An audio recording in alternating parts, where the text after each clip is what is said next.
sense. I'm sure someone somewhere is going to crunch some numbers and come to the same conclusion that you have.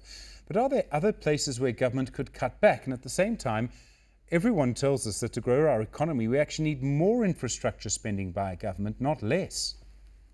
Absolutely, Stephen. So there was this former top procurement officer for Treasury, Kenneth Brown, and in 2016 he indicated that between 30 to 40% of government's procurement budget is lost to private sector corruption through highly inflated prices, but also pure instances of fraud.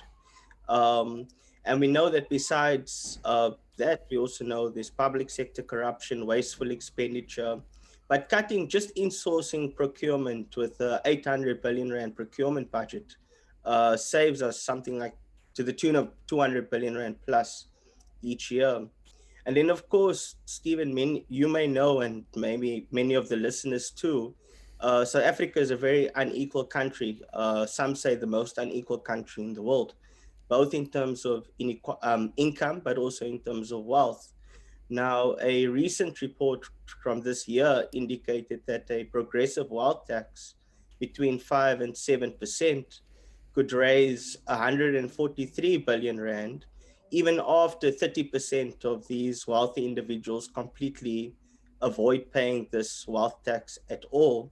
And this would, in fact, leave a lot of these wealthy's level of wealth still intact. It just won't grow. So I think that there's many ways in which we can think about raising greater levels of resources. But even this would require more spending.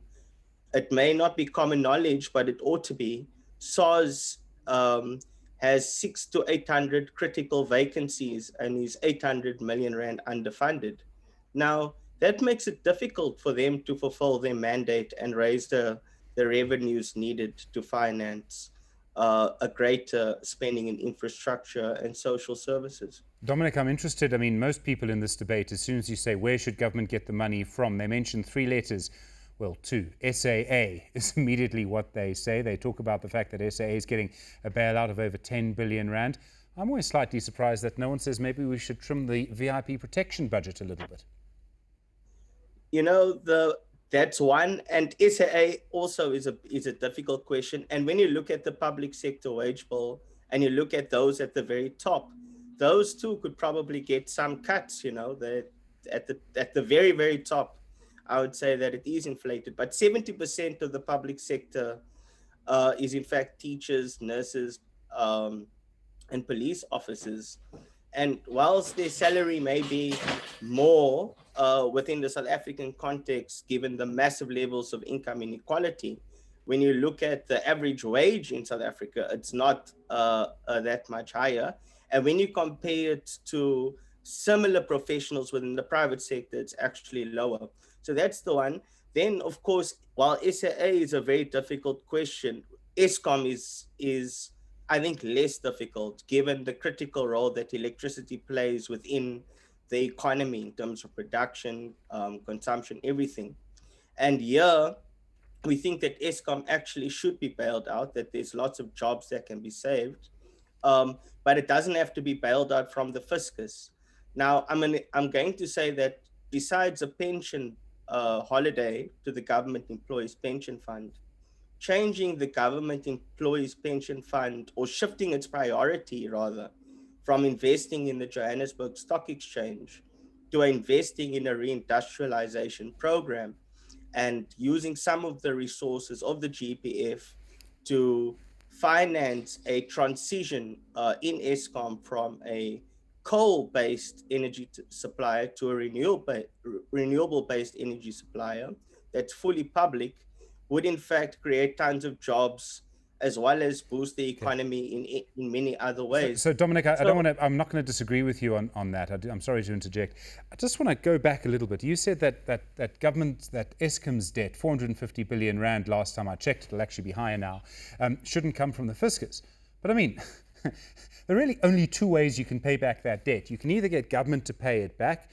Normally tax revenues are around 1.2, 1.3 trillion rand a year, 450 billion rand a year. It's nearly half. I mean, there's no way. The only other way to do it is to increase electricity prices and to take it from the consumer. I mean, there is no other way to get Stephen, that money. it depends on how you see electricity. If you see electricity as one, a public good, and two, a means of contributing to productive capacity, then you can see key ways in which you can subsidize electricity. No, sure, And we are I hear you, but the question is that the debt is the debt. The debt is yes, the debt. It owes the debt. I mean, that has to be paid back. You can take on a lot of the debt domestically, okay, and repurpose a lot of the debt into an investment where you say to Eskom, look, we take on this debt on condition that you transform into a fully public renewable energy utility and that you play a leading role in this energy transition and not leave it to the private sector renewable energy industry, which globally has proven will invariably fail to deliver on climate targets. So this is really a change in thinking about how we deal with a lot of the macroeconomic issues that we face. And at the core of it would be to say, dealing with mass unemployment, dealing with the inequality crisis, and ensuring the delivery of social services. So this is the idea. And, Stephen, I think that there's even many other ways in which we can finance this, which I haven't even touched on. You will probably know by SARS's own accounts, recently the commissioner, not so new anymore, has indicated that South Africa loses 100 billion rand in revenue each year at a corporate income tax rate of 28%, meaning that we effectively lose close to 300 billion rand a year as a result of illicit financial flows, base erosion, and profit shifting. And there's many other outsources of financial flows. So we can rethink how we structure the economy and not continue with a business as usual path. And I think that the way government is posing the current alternatives is either do nothing or cut everything. And we are saying that actually there are alternatives that won't lead to the regression of or to the inhibiting of the advancement and protection of socioeconomic rights. Dominic Brown, thank you, Program Manager at the Alternative Information and Development Centre. Interesting ideas to think about.